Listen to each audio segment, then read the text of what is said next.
ഈശോ മിശിഹായ്ക്ക് സ്തുതിയായിരിക്കട്ടെ.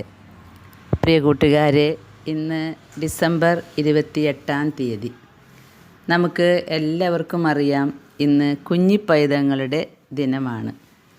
അതായത് യേശുവിന് വേണ്ടി, ഈശോയ്ക്ക് വേണ്ടി രക്തസാക്ഷികളായ കുഞ്ഞിപ്പൈതങ്ങൾ. ഇവരെ വേണമെങ്കിൽ ആദ്യത്തെ രക്തസാക്ഷികൾ എന്ന് വിളിക്കാം. കാരണം ഈശോ ജനിച്ചതിൻ്റെ പേരിലാണ് ഈ കുഞ്ഞുങ്ങൾ കൊല്ലപ്പെട്ടത്. ഹെറോദോസ് ശാസ്ത്രജ്ഞന്മാരിൽ നിന്ന് യഹൂദന്മാർക്ക് ഒരു രാജാവ് ജനിച്ചിട്ടുണ്ട് എന്ന് അറിഞ്ഞപ്പോൾ ആ കുഞ്ഞിനെ ആരാധിച്ച് മടങ്ങുമ്പോൾ തൻ്റെ പക്കൽ വന്ന് വിവരങ്ങൾ അറിയിക്കണമെന്ന് പറഞ്ഞു. പക്ഷെ അവർ മടക്കയാത്രയിൽ ഹെറോദോസിനെ സന്ദർശിച്ചില്ല.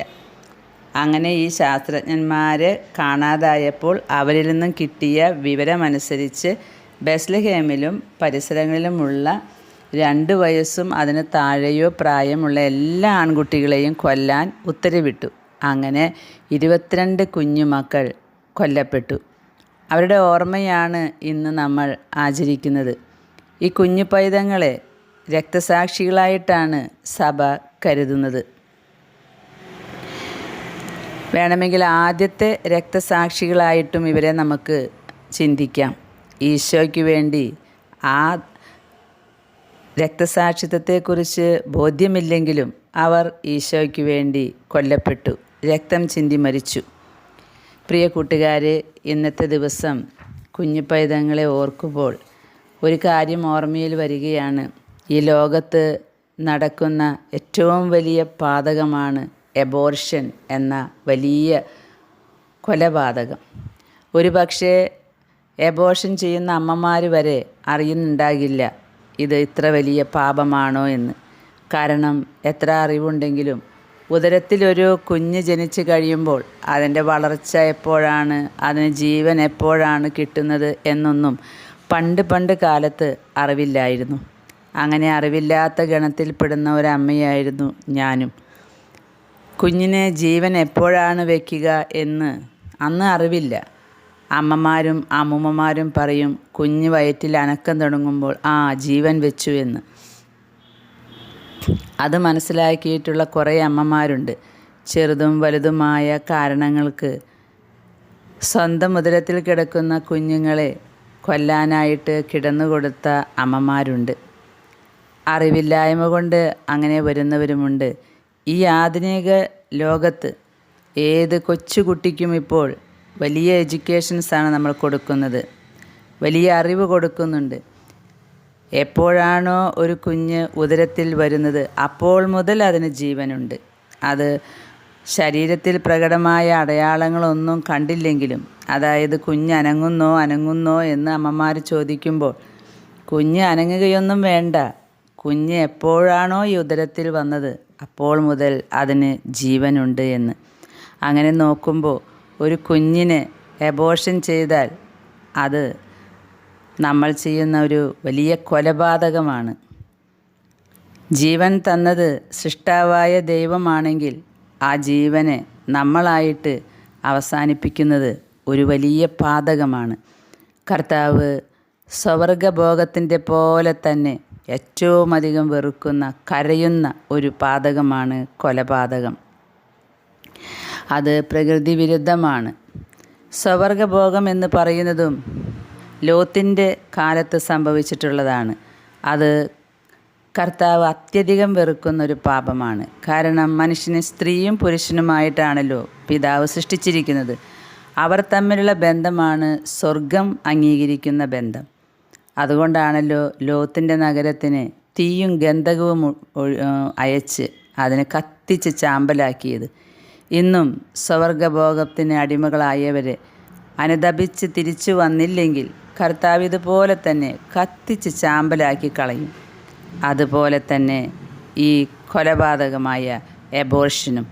പ്രിയ കൂട്ടുകാരെ, അറിഞ്ഞോ അറിയാതെയോ, അറിഞ്ഞുകൊണ്ടായാലും അറിയാതെയായാലും ഏതെങ്കിലും അമ്മമാർ സ്വന്തം കുഞ്ഞിനെ കൊല്ലിക്കാൻ ഇടയായിട്ടുണ്ടെങ്കിൽ അത് ചെയ്ത ഡോക്ടർമാരും അത് ചെയ്ത അമ്മമാരും അപ്പന്മാരും കരഞ്ഞ് പ്രലപിച്ച് മാറത്തടിച്ച് കരഞ്ഞ് ജീവിതകാലം മുഴുവൻ പിതാവിനോട് മാപ്പ് ചോദിക്കണം, അനുതപിക്കണം. അനുതപിച്ച് തിരിച്ചു വന്നാൽ സ്വർഗപിതാവ് അവരോട് ക്ഷമിക്കും. ഉറപ്പാണ്, ഈശോനാഥൻ അവരോട് ക്ഷമിക്കും. ഇനിയെങ്കിലും അത് ചെയ്യാതിരിക്കാൻ ഈ അമ്മമാർ ശ്രമിക്കുമല്ലോ. മറ്റൊരാളാണിത് ചെയ്യാൻ പോകുന്നതെങ്കിൽ അത് തടസ്സപ്പെടുത്താൻ വേണ്ടത് ചെയ്യണം. അതുപോലെ നമ്മൾ കേട്ടിട്ടുണ്ട് അജാത ശിശുക്കളുടെ ജപമാല എന്ന്.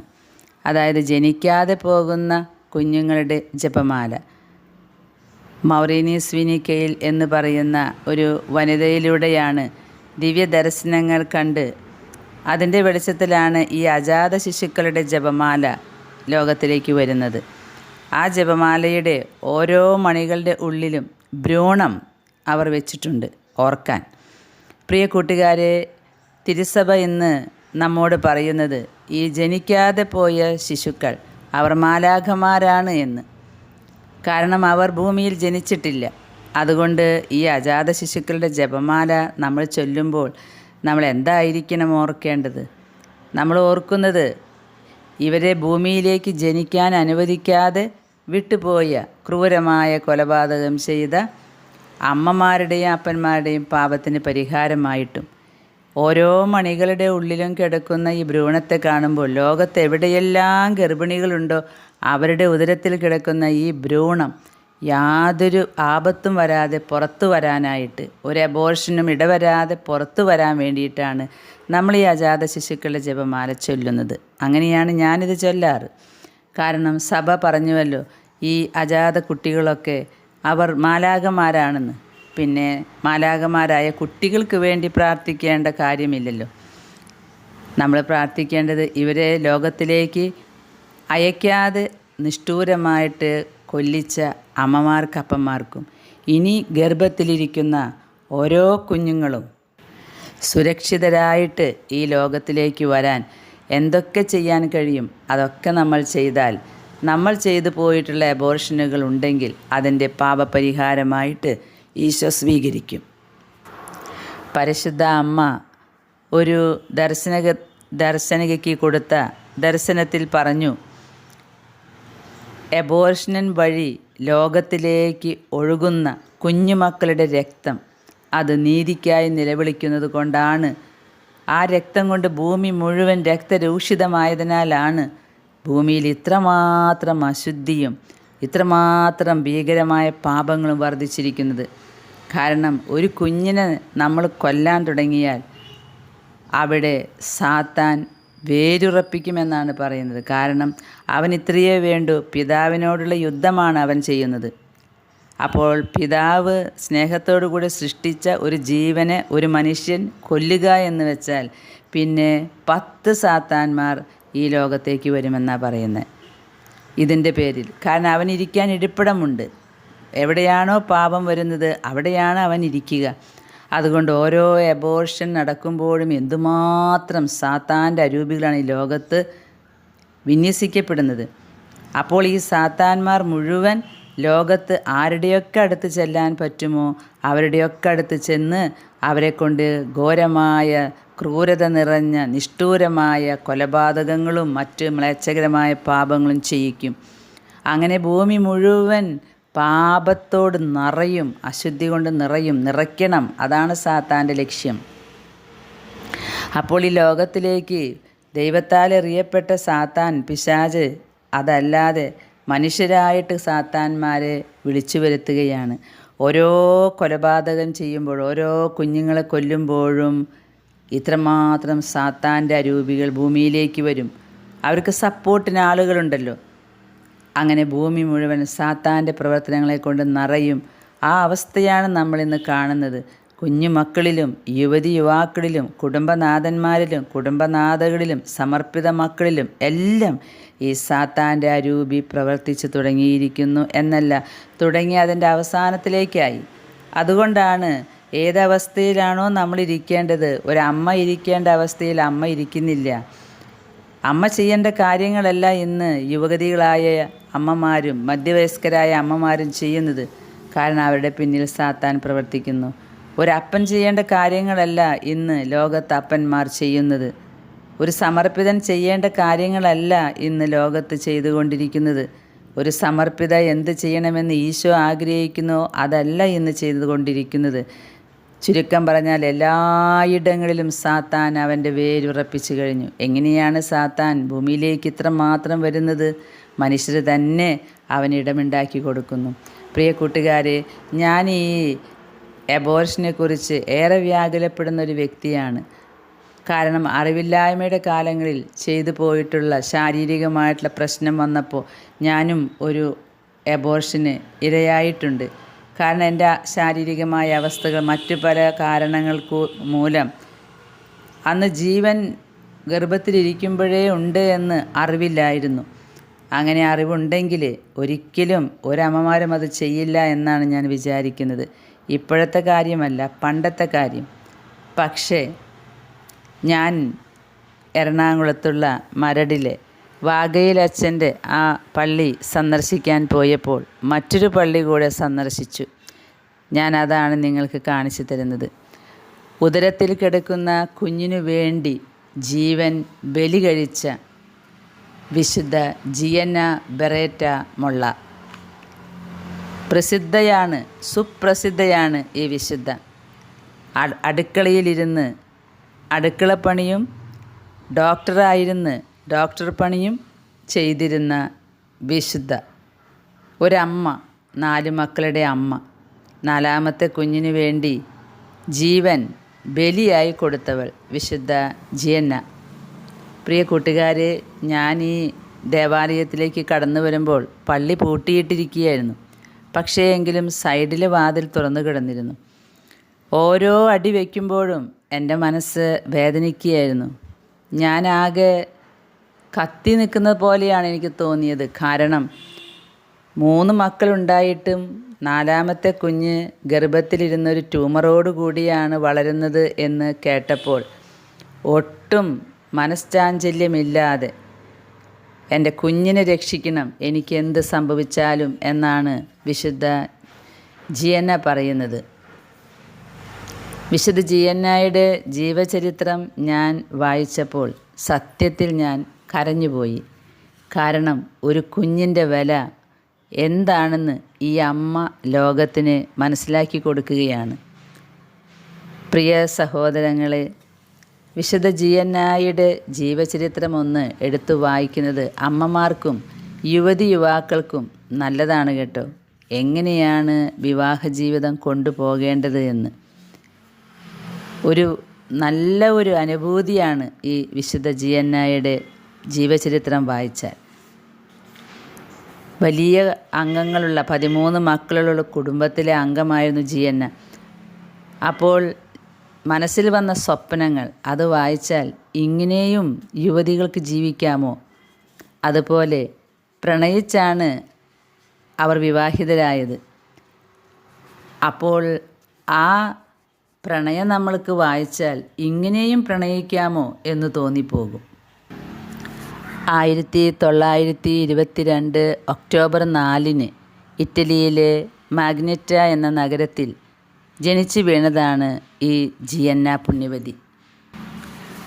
1961 ഏപ്രിൽ 28 ഈ ജിയന്ന 39ാമത്തെ വയസ്സിൽ കർത്താവിൻ്റെ ഉദ്യാനത്തിലേക്ക് എടുക്കപ്പെട്ടു. എന്തിനു വേണ്ടിയായിരുന്നു? ഉദരത്തിൽ വളരുന്ന ഒരു കുഞ്ഞിൻ്റെ ജീവൻ നഷ്ടപ്പെടാൻ പാടില്ല. ഡോക്ടർമാർ ചോദിച്ചു, ആരെ വേണം? കുഞ്ഞിനെ വേണം. കുഞ്ഞിനെ അടക്കം ഈ ഗർഭപാത്രം തന്നെ നീക്കം ചെയ്യണം. ജിയന്ന സമ്മതിച്ചില്ല. അല്ലെങ്കിൽ പറഞ്ഞു, കുഞ്ഞിനെ കൊല്ലാം, എന്നിട്ട് പതുക്കെ ട്യൂമർ എടുത്ത് മാറ്റി നമുക്ക് ഗർഭപാത്രം അവിടെ വയ്ക്കാൻ പറ്റുമോ എന്ന് നോക്കാം. ജിയന്ന സമ്മതിച്ചില്ല. പ്രിയ കൂട്ടുകാരെ, ജിയന്ന പറഞ്ഞു ഭർത്താവിനോട്, സ്നേഹിച്ച് കൊതി തീർന്നിട്ടില്ല അവർക്ക്. പക്ഷേ അവരുടെ സ്നേഹത്തിൻ്റെ ഇടയിൽ എപ്പോഴും ഈശോയുണ്ടായിരുന്നു. അവളെപ്പോഴും ഈശോയുടെ കാര്യങ്ങളാണ് മക്കളോടും ഭർത്താവിനോടും പറയുമായിരുന്നത്. അതുകൊണ്ട് ഭർത്താവിനെയും മറ്റു 3 മക്കളെയും തനിച്ചാക്കിയിട്ട് പോകാനായി വിഷമമില്ലേ എന്ന് ഭർത്താവ് ചോദിച്ചപ്പോൾ പറഞ്ഞു, അവരെയൊക്കെ ദൈവം നോക്കിക്കൊള്ളും. എത്ര മനോഹരിയായ ഒരമ്മ! 4ാമത്തെ കുഞ്ഞിനെ ഒരിക്കലും കൊല്ലാൻ പാടില്ല.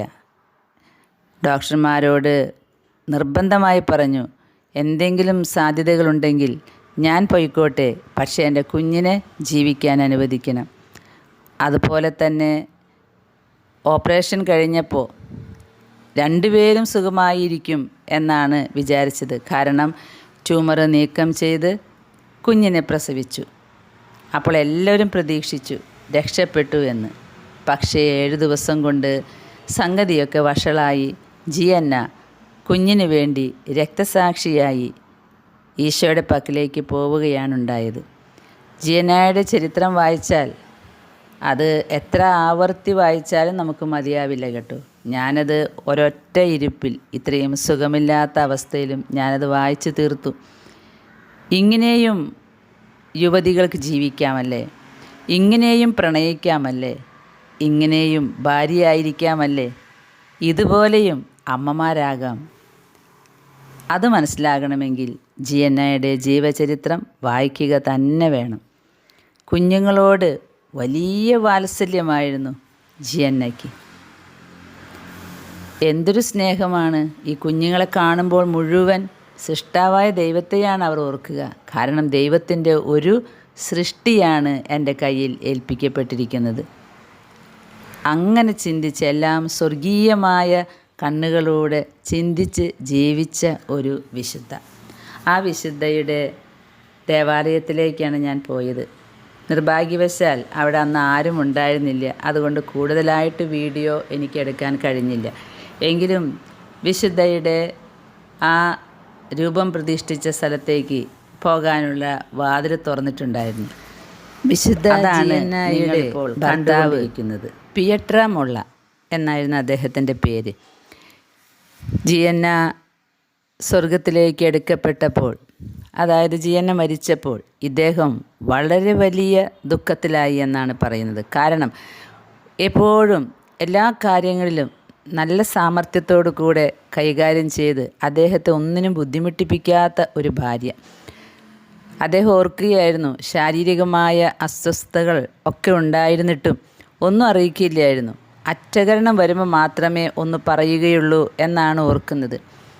ഇതിലെ ഒരു തമാശ നമുക്ക് കേൾക്കാം. കാരണം ഈ വിശുദ്ധയാകാനായിട്ട് ഈ ജിയന്നയെ തിരഞ്ഞെടുക്കുന്നത് ജനങ്ങൾ തന്നെയാണ്. ജീവിച്ചിരിക്കുമ്പോൾ തന്നെ ഈ ഡോക്ടറുടെ കൈപുണ്യം നാട്ടിലൊക്കെ വളരെ പ്രസിദ്ധമായിരുന്നത്രേ. അങ്ങനെ ഈ ജിയന്ന മരിച്ചതിന് ശേഷം ജനങ്ങൾ തന്നെയാണ് ഈ വിശുദ്ധയെ വിശുദ്ധയാക്കാൻ മുൻകൈയെടുത്തത്. അങ്ങനെ അതിൻ്റെ പ്രതിനിധികൾ ഈ ഭർത്താവിനോട് ഇവളെ വിശുദ്ധയാക്കാൻ പോകുന്നുണ്ട് എന്ന് അതിൻ്റെ ആദ്യ നടപടികൾ തുടങ്ങട്ടെ എന്ന് ചോദിക്കുമ്പോൾ ഇദ്ദേഹം പറയുന്ന ഒരു കാര്യമുണ്ട്, വേണ്ട, ഞങ്ങളെ വെറുതെ ആളുകളുടെ മുമ്പിൽ പ്രസിദ്ധമാക്കരുത്. ഞാൻ എൻ്റെ ജിയന്നയുടെ ഓർമ്മകളുമായിട്ട് ഇവിടെ കഴിഞ്ഞോട്ടെ, അതിന് വിശുദ്ധയാക്കൊന്നും വേണ്ട. എന്തിനാണെന്നറിയോ? ആളുടെ പ്രൈവറ്റ് പ്രോപ്പർട്ടി ആയിരുന്നല്ലോ വിശുദ്ധ ജിയന്ന. അത് ഇനി പബ്ലിക് പ്രോപ്പർട്ടി ആവുമല്ലോ. അത് പൊതുസ്വത്തായി മാറുന്നത് അദ്ദേഹത്തിന് താല്പര്യമില്ല. കുറേ വർഷത്തേക്ക് ഇദ്ദേഹം അതിനോട് ആനുകൂല്യം പ്രകടിപ്പിച്ചില്ല എന്നാണ് പറയുന്നത്. പക്ഷേ അന്ന് വൈദികരും കർദിനാൾമാരും ഒക്കെ പറഞ്ഞു, നിങ്ങളിതിന് സപ്പോർട്ട് പറഞ്ഞില്ലെങ്കിൽ തന്നെ ആ ജീവിതത്തിൻ്റെ സുഗന്ധം, വിശുദ്ധിയുടെ സുഗന്ധം ലോകം മുഴുവൻ പ്രസരിക്കും. അപ്പോൾ ഗത്യന്തരമില്ലാതെ അവൾ വിശുദ്ധയാകുക തന്നെ ചെയ്യുമെന്ന്. പിന്നീട് വിശുദ്ധയുടെ ജീവചരിത്രമൊക്കെ പഠിച്ച് അങ്ങനെ ഇരിക്കുമ്പോഴാണ് ഈ വിശുദ്ധയുടെ മധ്യസ്ഥത്താൽ അത്ഭുതങ്ങൾ നടക്കുന്നത്. സത്യം പറഞ്ഞാൽ ആദ്യത്തെ അത്ഭുതം നടക്കുമ്പോൾ വിശുദ്ധ ജിയന്ന ദേവദാസിയായി പോലും ഉയർത്തപ്പെട്ടിട്ടില്ല എന്ന് തോന്നുന്നു. പക്ഷേ ഈ ജിയന്ന മരിച്ചത് ഇങ്ങനെ ഒരു കാര്യത്തിന് വേണ്ടിയാണെന്നും അത് എങ്ങനെയാണ് ഈ ലോകത്തിലേക്ക് ഇങ്ങനെ പരക്കുന്നതെന്ന് ദൈവത്തിന് മാത്രമേ അറിയൂ. അതങ്ങനെയാണ്. വിശുദ്ധമായ ജീവിതങ്ങളെ എത്ര കുഴിച്ചു മൂടിയാലും എത്ര അപവാദങ്ങൾ പറഞ്ഞാലും അത് പുരപ്പുറം പൊട്ടിച്ച് പുറത്തു പോകുമെന്നാണല്ലോ പഴമൊഴി. വിശുദ്ധ ജിയന്ന ഇങ്ങനെ കുഞ്ഞിന് വേണ്ടി മരിച്ചപ്പോൾ രണ്ടഭിപ്രായമുണ്ടായി. ഇത് ഒരു ആത്മഹത്യയാണ് എന്ന് എതിർപ്പാർട്ടികൾ പറഞ്ഞു. കാരണം ഒരു കുഞ്ഞിന് വേണ്ടി 3 കുഞ്ഞുങ്ങളുടെ ഭാവിയും ഭർത്താവിൻ്റെ ഭാവിയും നോക്കാതെ സ്വയം ആത്മഹത്യ ചെയ്ത് വലിയ വനിതയാകാൻ ശ്രമിച്ചു എന്ന് വരെ പറഞ്ഞു. അപ്പോഴെല്ലാം ആ ഇതിനെക്കുറിച്ച് അന്വേഷിക്കുന്ന സംഘത്തിലെ അംഗങ്ങൾ പറഞ്ഞത് എല്ലാം ദൈവം വഴിയെ മനസ്സിലാക്കി തരും എന്നാണ്. കാരണം വിശുദ്ധയെ നാമകരണം ചെയ്യാനായിട്ടുള്ള ആദ്യത്തെ അത്ഭുതം നടക്കുന്നത് ബ്രസീലിലാണ്. 1977 ഈ അത്ഭുതം നടക്കുന്നത്. വിശുദ്ധ ജിയന്നായുടെ സഹോദരൻ ഫാദർ ആൽബർട്ടോ സ്ഥാപിച്ച ആശുപത്രിയിലാണ് സംഭവം. ജിയന്നായുടെ അത്ഭുതം ആദ്യം നടക്കുന്നത് ഒരു ഗർഭിണിക്ക് വേണ്ടി തന്നെയാണ്. സംഭവം ഇങ്ങനെയാണ്. അവിടുത്തെ ഗ്രാജു ആശുപത്രിയിൽ ഒരു പ്രൊട്ടസ്റ്റൻ്റ് മതവിശ്വാസിയായ ലൂസിയ സിൽവ എന്ന യുവ മാതാവ് സിസേറിയൻ വഴി ഒരു ചാപ്പിള്ളയെ പ്രസവിച്ചു. അവർ അറ്റകൈ എന്ന നിലയിൽ ചെയ്യേണ്ടത് ആപത്കരമായൊരു ശസ്ത്രക്രിയയാണ്. കാരണം ഈ അമ്മയുടെ ജീവൻ രക്ഷിക്കാനായിട്ട്. എന്നാൽ ആ ആശുപത്രിയിൽ അതിനുള്ള സൗകര്യമുണ്ടായിരുന്നില്ല. 600 കിലോമീറ്റർ അകലെ സാൻ ലൂയി എന്ന ആശുപത്രിയിലാണ് ഇതിനുള്ള സൗകര്യം ഉള്ളൂ. അപ്പോൾ ഈ അത്യാസന്ന നിലയിൽ കിടക്കുന്ന ഈ അമ്മയെയും കൊണ്ട് ഈ 600 കിലോമീറ്റർ യാത്ര ചെയ്താൽ മരണം ഏത് നിമിഷം വേണമെങ്കിലും വരും. അതുകൊണ്ട് അതിനെ അവിടെ നിന്ന് കൊണ്ടുപോകാനും സാധിക്കില്ല. എന്തു ചെയ്യും? ഇങ്ങനെയുള്ള നിമിഷത്തിലാണ് ഒരു സിസ്റ്റർ ബർണദീന എന്ന കപ്പൂച്ചൻ സഭാംഗമായ ഒരു നേഴ്സ്, ആ നേഴ്സിനാണ് ഈ ആശയം വന്നത്. അവൾ പറഞ്ഞു, നമുക്ക് ജിയന്നായുടെ സഹായം തേടാം, വേറെ ഒരു മാർഗവുമില്ല. എന്നിട്ട് ഇങ്ങനെ പ്രാർത്ഥിച്ചു, സാഹസികമായ യാത്ര ഒഴിവാക്കി തരണേ, ഈ യുവമാതാവിൻ്റെ ജീവൻ രക്ഷിക്കണേ എന്ന് പറഞ്ഞ് പ്രാർത്ഥിക്കാൻ തുടങ്ങി. പ്രാർത്ഥന എവിടെ നിന്നായിരുന്നു എന്നോ? ഈ ജിയന്ന ബ്രെറ്റ മൊളായുടെ ഒരു ചെറിയ കടലാസ് രൂപത്തിലുള്ള ഒരു ഫോട്ടോയുണ്ട്. അതുമ്മ നോക്കിയാണ് ഇവർ പ്രാർത്ഥിച്ചത്. അപ്പോൾ ബെർണർദീന എന്ന് പറയുന്ന നേഴ്സിൻ്റെ കൂടെ മറ്റെല്ലാ നേഴ്സുമാരും പങ്കുചേർന്നു. ഈ ആശുപത്രിയുടെ സ്ഥാപകനായ ഫാദർ ആൽബർട്ടോയുടെ പ്രിയ സഹോദരി ജിയന്ന ഇങ്ങനെ വിളിച്ചാണ് അന്ന് പ്രാർത്ഥിക്കുന്നത്, മരണാസന്നയായ ഈ അമ്മയെ സുഖപ്പെടുത്തി തരണമേ എന്ന്. പിന്നീട് പെട്ടെന്നാണ് മനസ്സിലായത്, അബോധാവസ്ഥയിൽ മരണത്തോട് മല്ലടിച്ചിരുന്ന ആ മാതാവ്, ആ അമ്മ പെട്ടെന്ന് സുഖം പ്രാപിച്ച രീതിയിൽ കാര്യങ്ങൾ ഇവർക്ക് മനസ്സിലായി. അപ്പോൾ ആർക്കും വിശ്വസിക്കാൻ കഴിഞ്ഞില്ല. ഇത് അത്ഭുതകരമായ രോഗശാന്തിയായി എല്ലായിടത്തും പ്രചരിച്ചു. അങ്ങനെ ഈ അത്ഭുതത്തിൻ്റെ വെളിച്ചത്തിലാണ് ജിയന്നയെ വാഴ്ത്തപ്പെട്ടവളെന്ന് നാമകരണം ചെയ്യാൻ ഇടയായത്. പ്രിയ കൂട്ടുകാരെ, പിന്നീട് വീണ്ടും ഇതിനെക്കുറിച്ച് പഠിക്കുകയും ഇനിയൊരു രണ്ടാമത്തെ അത്ഭുതത്തിന് വേണ്ടി കാത്തിരിക്കുകയും ചെയ്ത സമയത്താണ് രണ്ടാമത്തെ അത്ഭുതം നടക്കുന്നത്. ധന്യ പദവിയിലേക്കാണ് ആദ്യത്തെ അത്ഭുതം ജിയന്നയെ കൊണ്ടുവന്ന് ചെന്നെത്തിച്ചത്. പിന്നീട് രണ്ടാമത്തെ അത്ഭുതം നടക്കുന്നത് ഒരു വീട്ടമ്മയുടെ ഗർഭവുമായി ബന്ധപ്പെട്ടതാണ്. ബെത്തിന ചേംബർ എന്ന ഒരു വീട്ടമ്മ 3.5 മാസം ഗർഭിണിയായിരുന്നപ്പോൾ അനിയോട്ടിക് ദ്രവത്തിന് കുറവ് സംഭവിച്ചതിൻ്റെ പേരിൽ ആശുപത്രിയിലായി. 2000 ഫെബ്രുവരിയിലായിരുന്നു ഈ സംഭവം. ഗർഭപാത്രം അടിയന്തര ശസ്ത്രക്രിയ വഴി നീക്കം ചെയ്യണമെന്നും ഇല്ലെങ്കിൽ അമ്മയും കുഞ്ഞും മരിക്കുമെന്നും കേട്ടപ്പോൾ അവർ ജിയന്നായോട് പ്രാർത്ഥിക്കാൻ തീരുമാനിച്ചു. കുഞ്ഞ് മരിച്ചാൽ മാത്രം ശസ്ത്രക്രിയ എന്ന് നിശ്ചയിച്ചുകൊണ്ടായിരുന്നു പ്രാർത്ഥന. അതായത് കുഞ്ഞിൻ്റെ ജീവൻ രക്ഷിക്കണം. ഇവിടെയും ജിയന്നായുടെ അത്ഭുതകരമായ ഇടപെടലുണ്ടായി. കുഞ്ഞു മരിച്ചില്ല, അമ്മയും മരിച്ചില്ല.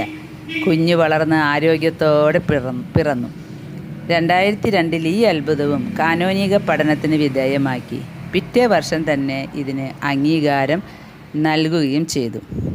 ജിയന്നയെ വിശുദ്ധയെന്ന് നാമകരണം ചെയ്യാൻ ഈ 2 അത്ഭുതങ്ങൾ മതിയായിരുന്നു.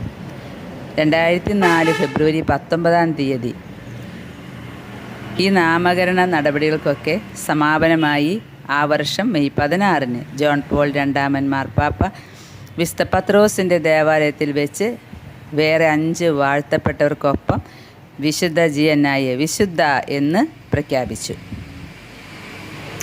പ്രിയ കൂട്ടുകാരെ, ഈ വിശുദ്ധ ജിയന്നയുടെ ജീവചരിത്രം അറിയാൻ ഭർത്താവിൻ്റെ അടുത്ത് പലപ്പോഴായിട്ട് പോകേണ്ടി വരുമല്ലോ.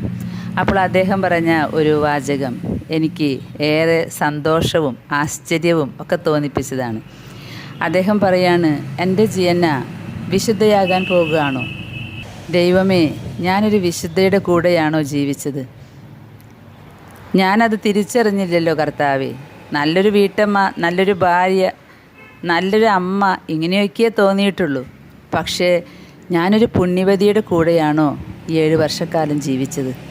അദ്ദേഹം വിശുദ്ധയുടെ ജീവചരിത്രം അറിയാൻ അവരുടെ സ്വകാര്യ ഡയറി തപ്പി നോക്കി. പിന്നീട് ഒരിക്കലും അത് ജീവിച്ചിരിക്കുന്ന കാലത്ത് നോക്കിയിട്ടില്ല എന്നാണ് പറയുന്നത്.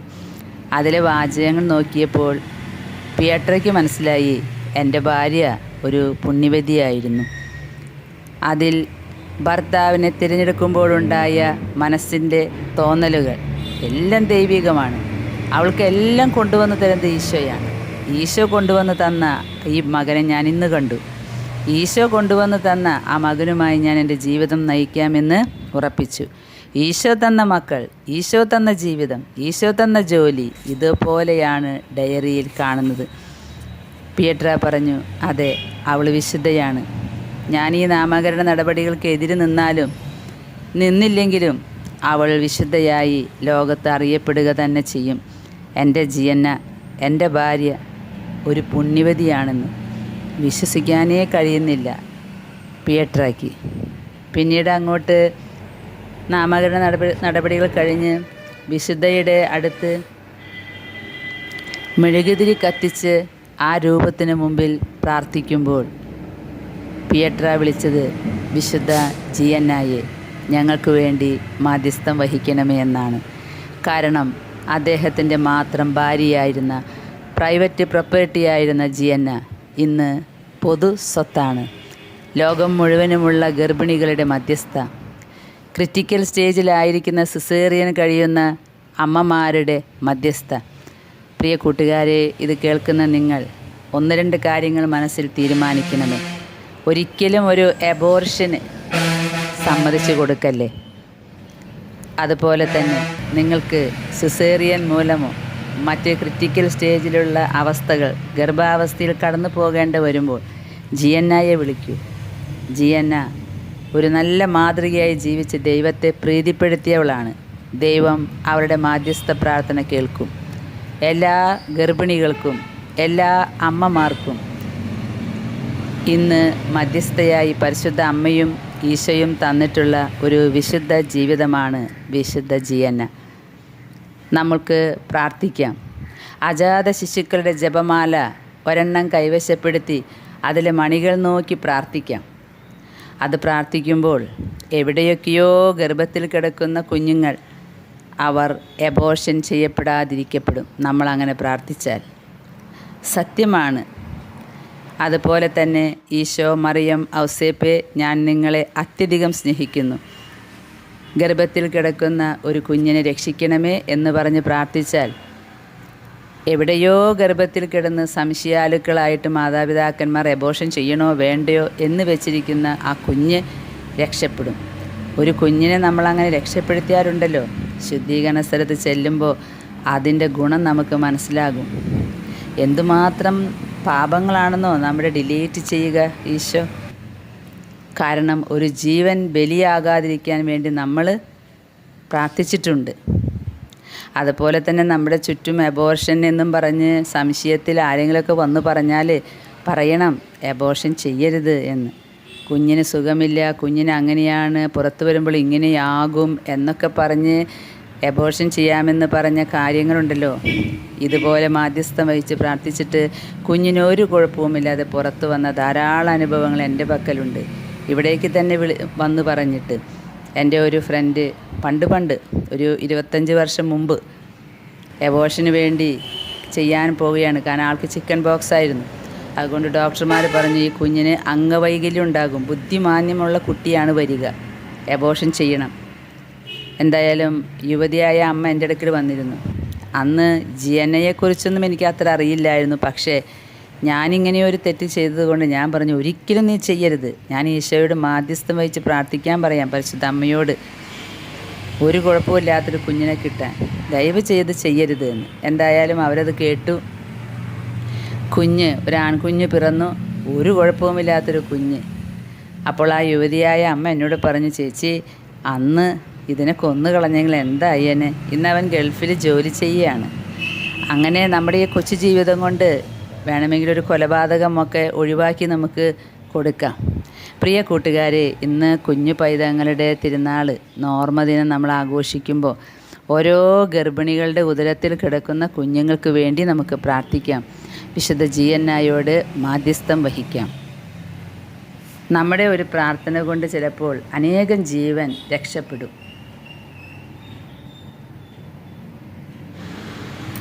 ഇത് ജിയന്നായുടെ ജീവചരിത്രത്തിലെ ബുക്കിലെ ഫോട്ടോസാണ് കേട്ടോ. ഭർത്താവിനെയും മക്കളെയും ഒക്കെ കാണിക്കുന്നത്. ജിയന്ന 2 കുഞ്ഞുങ്ങളെ 2 കൈയിലും എടുത്തിട്ടുള്ള ഒരു ഫോട്ടോയാണ് പ്രസിദ്ധമായിട്ടുള്ള ഫോട്ടോ. അത്രമാത്രം കുഞ്ഞുങ്ങൾ വാത്സല്യമുണ്ട്. മാത്രമല്ല കുഞ്ഞുങ്ങളൊക്കെ വളരെ വളരെ വേഗത്തിലാണ് ഉണ്ടായത്. 7 വർഷത്തിനുള്ളിൽ 4 കുഞ്ഞുങ്ങൾ. അതുകൊണ്ട് 2നും 3നും ഒക്കെ പാല് കൊടുക്കേണ്ട പ്രായമാണ്. അങ്ങനെ ജിയന്ന ജീവത്യാഗം ചെയ്ത് ഉണ്ടായ ആ കുഞ്ഞ്, അതിനും ജിയന്ന എന്നാണ് പേര് കൊടുത്തിട്ടുള്ളത്. ആ കുഞ്ഞ് അമ്മയെ വിശുദ്ധയാക്കുമ്പോൾ ആ സ്ഥലത്തുണ്ടായിരുന്നു റോമിൽ. അപ്പനും മക്കളും ജിയന്നായുടെ രൂപം നോക്കി വിശുദ്ധ ജിയന്നായെ ഞങ്ങൾക്ക് വേണ്ടി മാധ്യസ്ഥം വഹിക്കണമേ എന്ന് പ്രാർത്ഥിച്ചു എന്നാണ് പറയുന്നത്. ജിയന്ന 7 ദിവസങ്ങൾ പ്രസവിച്ച് 7ാം ദിവസത്തിൽ മരിക്കുകയാണല്ലോ. ജിയന്നയ്ക്ക് നല്ല അറിവുണ്ടായിരുന്നു എന്ന് വേണം കരുതാൻ. കാരണം പ്രസവത്തിന് ശേഷം സുഖമായിട്ട് വീട്ടിൽ പോയി പിന്നെ തിരിച്ച് വീണ്ടും വന്നു. ആ തിരിച്ചു വരവിൽ ആശുപത്രിയിലെ നഴ്സുമാരോട് പറഞ്ഞു, ഞാൻ വീണ്ടും എത്തി കേട്ടോ. അപ്പോൾ അവർ പറഞ്ഞു, ഓ തിരിച്ചെത്തിയോ എന്ന് ചോദിച്ചപ്പോൾ പറഞ്ഞു, ഇനി ഞാൻ തിരിച്ചു പോകാനല്ല വന്നിട്ടുള്ളത് എന്ന്. അങ്ങനെ കുഞ്ഞിനെ ഏൽപ്പിച്ചു കൊടുക്കുന്നുണ്ട്. മറ്റെല്ലാവർക്കും സ്വന്തം കുഞ്ഞുങ്ങളെ ഏൽപ്പിച്ചു കൊടുത്തിട്ട് തൻ്റെ മണവാളൻ്റെ അടുത്തേക്ക് ജിയന്ന പറന്നു പോവുകയാണ്. അതിൻ്റെ ഒരു മുന്നറിയിപ്പ് ജിയന്നയ്ക്ക് കിട്ടിയിരുന്നു എന്ന് വേണം പറയാൻ. വിശുദ്ധ ജിയന്ന അമ്മമാർക്കും ഭാര്യമാർക്കും ഡോക്ടർമാർക്കും ഗർഭിണികൾക്കും ഒക്കെ ഒരു വലിയ മാതൃകയാണ്. ഇന്ന് കുഞ്ഞു പൈതങ്ങളുടെ ഓർമ്മദിനത്തിൽ നമുക്ക് വിശുദ്ധ ജിയന്നായെ ഓർക്കാം. ജനിക്കാതെ ഗർഭത്തിലിരിക്കുന്ന കുഞ്ഞുങ്ങൾക്ക് വേണ്ടി അജാത ശിശുക്കളുടെ ജപമാല പിടിച്ച് നമുക്ക് പ്രാർത്ഥിക്കാം. വേറെ ജപമാല പിടിച്ച് പ്രാർത്ഥിച്ചാലും ഫലം ഉണ്ട് കേട്ടോ. പക്ഷേ ആ അജാത ശിശുക്കളുടെ ജപമാലയുടെ ഓരോ മണികളുടെ ഉള്ളിലും ഒരു ഭ്രൂണം ഇരിക്കുന്നത് കാണും. അപ്പോൾ ഒന്നുകൂടി ഒരു ഓർമ്മപ്പെടുത്തലാണ് ഈ കുഞ്ഞുങ്ങൾക്ക് വേണ്ടി. അതുപോലെ എബോർഷൻ എന്ന മഹാ അപരാധം പൂർണ്ണമായ ബോധ്യത്തോടെ ചെയ്തു കൂട്ടുന്ന അമ്മമാർക്ക് മാനസാന്തരം ഉണ്ടാകാനും അതുപോലെ ഇനി ലോകത്ത് നടക്കല്ലേ എന്നും പ്രാർത്ഥിച്ചുകൊണ്ട് നമുക്ക് ഈശോയുടെ സന്നിധിയിൽ പ്രാർത്ഥനകൾ ഉയർത്താം. അങ്ങനെ ഈ ലോകത്തു നിന്നും സാത്താൻ്റെ അരൂപികൾ ഇല്ലാതായി പോകാൻ നമുക്ക് ശ്രമിക്കാം. അവസാനം എന്താകുമെന്നൊന്നും നമ്മൾ ചിന്തിക്കേണ്ട. നമ്മളോട് കർത്താവ് പറഞ്ഞിട്ടുള്ളത്, നിങ്ങൾ നിങ്ങളുടെ ജീവിതത്തിൽ തെറ്റ് ചെയ്യാതെ നിങ്ങളുടെ ജീവിതം നിങ്ങളുടെ ഹൃദയം വിശുദ്ധമാക്കി പ്രാർത്ഥിച്ച് സഹിച്ച് വിശുദ്ധിയിൽ ജീവിക്കുക എന്നാണ്. അതുകൊണ്ട് നമുക്ക് അങ്ങനെ പ്രാർത്ഥിക്കാം. ഉണ്ണീശോ നമ്മുടെ ഹൃദയത്തിൽ വന്നിരിക്കുന്ന സമയമല്ലേ, നമുക്ക് ഈശോയോട് ഈ അജാത ശിശുക്കൾക്ക് വേണ്ടി മാധ്യസ്ഥം വഹിക്കാം. അവർ ഗർഭത്തിൽ നിന്നും സുരക്ഷിതമായി പുറത്തു വരണമേ എന്ന്. അമ്മമാരാണെങ്കിൽ, യുവതികളാണെങ്കിൽ, ഗർഭിണികളാണെങ്കിൽ ഈ വിശുദ്ധ ജിയന്നായുടെ മുഖം മറക്കല്ലേ. എപ്പോഴും ഈ വിശുദ്ധ ജിയന്നായോട് നമുക്ക് മാധ്യസ്ഥം ചോദിക്കാം. ഇന്ന് കുഞ്ഞുമക്കളെ ഓർക്കുന്ന ദിവസത്തിൽ ലോകം മുഴുവനുമുള്ള ഗർഭിണികളുടെ ഉദരത്തിൽ കിടക്കുന്ന കുഞ്ഞുങ്ങളെ നമുക്ക് തിരുസന്നിധിയിലേക്ക് കാഴ്ചവെക്കാം. ദൈവം ലോകത്തൊരു അബോർഷൻ പോലും നടക്കാൻ പാടില്ല എന്ന നിലയിൽ കാര്യങ്ങളെല്ലാം കൊണ്ടുവരട്ടെ എന്ന് പ്രാർത്ഥിച്ചുകൊണ്ട് ആമേൻ.